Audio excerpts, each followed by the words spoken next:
नमस्कार दोस्तों, मैं आज आपके सामने एक फिर नया टॉपिक लाई हूँ कृष्णा कोचिंग क्लासेस की तरफ से। क्लास 12th का बीओ का फर्स्ट चैप्टर है देसी व्यापार। तो आज हम नया टॉपिक करते हैं क्लास 12th की बीओ का। अगर आपने अभी तक मेरे इस चैनल को सब्सक्राइब और लाइक नहीं किया है तो आप प्लीज़ इसको सब्सक्राइब करें, जिससे कि जब भी एक न्यू वीडियो डाली जाएगी तो वो आपको मिल जाए। चलिए स्टार्ट करते हैं। देसी व्यापार क्या होता है? देसी व्यापार का अर्थ क्या होता है? देसी व्यापार कहते किसको हैं, क्या होता है, अभी जानते हैं।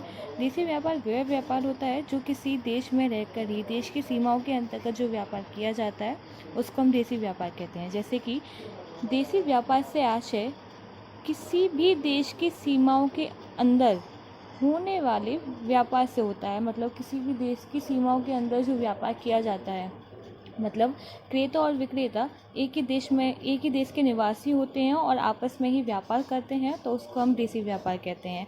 जब किसी वस्तु अथवा वस्तुओं के क्रेता अथवा विक्रेता दोनों ही एक ही देश में रहते हैं, मतलब लेनदार और देनदार दोनों ही एक ही देश के निवासी होते हैं, किसी और कंट्री के लोग नहीं होते हैं, वो एक ही कंट्री में रहते हैं और आपस में क्षेत्र, जिलों और राज्यों में व्यापार करते हैं।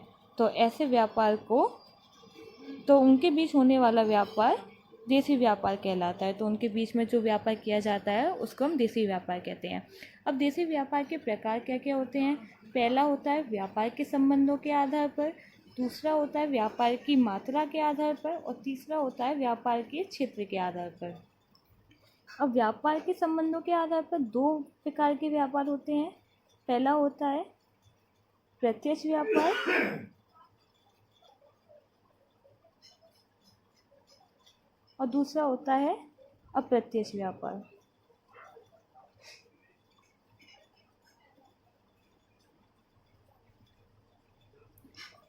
अब व्यापार की मात्रा के आधार पर भी दो प्रकार के व्यापार होते हैं। पहला होता है थोक व्यापार और दूसरा होता है फुटकर व्यापार।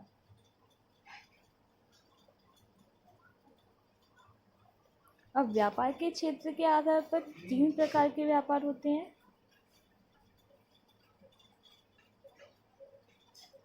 पहला होता है स्थानीय व्यापार,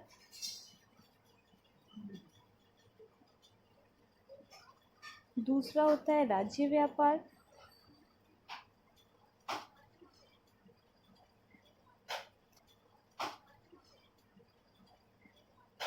और तीसरा होता है अंतर्राज्यीय व्यापार।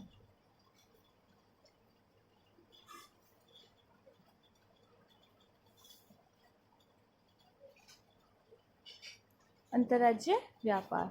अब हम पहले देखते हैं व्यापार के संबंधों के आधार पर प्रत्यक्ष व्यापार और अप्रत्यक्ष व्यापार को जानते हैं।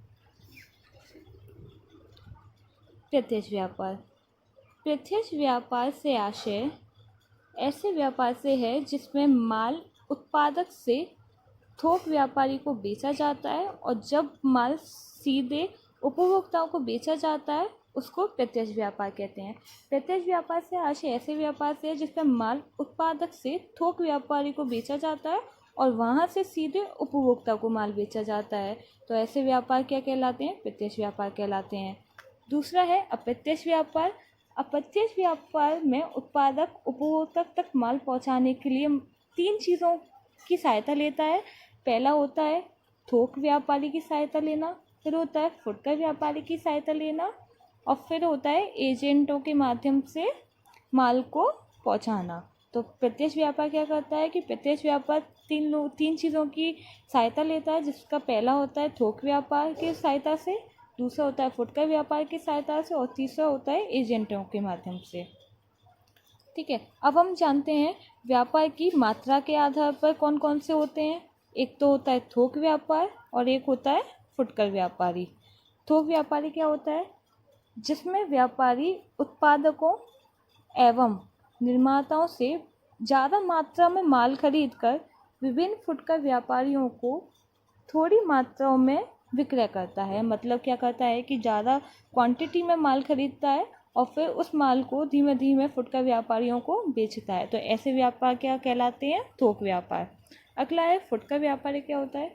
जिसमें व्यापारी सीधे थोक व्यापारियों से माल खरीद कर उसे उपभोक्ताओं को उनकी आवश्यकता अनुसार बेचता है। मतलब वो सीधे ही थोक व्यापारियों से माल खरीदता है और उपभोक्ताओं तक माल पहुंचाता है।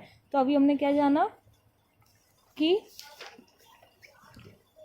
व्यापार के संबंधों के आधार पर कौन कौन से होते हैं। एक तो होता है प्रत्यक्ष व्यापार और एक होता है अप्रत्यक्ष व्यापार। ठीक है, फिर उसके बाद हमने जाना व्यापार की मात्रा के आधार पर कौन से होते हैं। थोक व्यापारी होते हैं और एक फुटकर व्यापारी होते हैं। थोक व्यापारी वो होते हैं जो ज़्यादा क्वांटिटी में माल खरीद कर उपभोक्ता तक पहुंचाते हैं, और फुटकर व्यापारी क्या होते हैं जो सीधे ही माल खरीद कर उपभोक्ता तक पहुंचाते हैं। अब आते हैं व्यापार के क्षेत्र के आधार। वो होता है जो किसी स्थानीय क्षेत्रों में, मतलब छोटे क्षेत्रों में ही किया जाता है, जैसे कि दूध, सब्जी। तो ये ऐसे व्यापार हैं जो क्या होते हैं, जो स्थानीय व्यापार कहलाते हैं। राज्य व्यापार वो होते हैं जो किसी राज्य में ही रहकर किए जाते हैं, मतलब एक ही राज्य के होते हुए एक ही आपस में ही जो व्यापार करे जाते हैं वो कहलाते हैं राज्य व्यापार। और तीसरा है अंतर्राज्यीय व्यापार, मतलब कि एक राज्य से दूसरे राज्य के बीच होने वाला व्यापार अंतर्राज्यीय व्यापार। जैसे कि एग्जाम्पल से देखिए, जैसे कि महाराष्ट्र का गुजरात से व्यापार होना। तो ये क्या है कि अलग अलग स्टेट हैं और अलग अलग स्टेट से क्या हो रहा है कि व्यापार आपस में एक दूसरे के साथ कर रहे हैं, तो ऐसे व्यापार क्या कहलाते हैं, अंतर्राज्यीय व्यापार।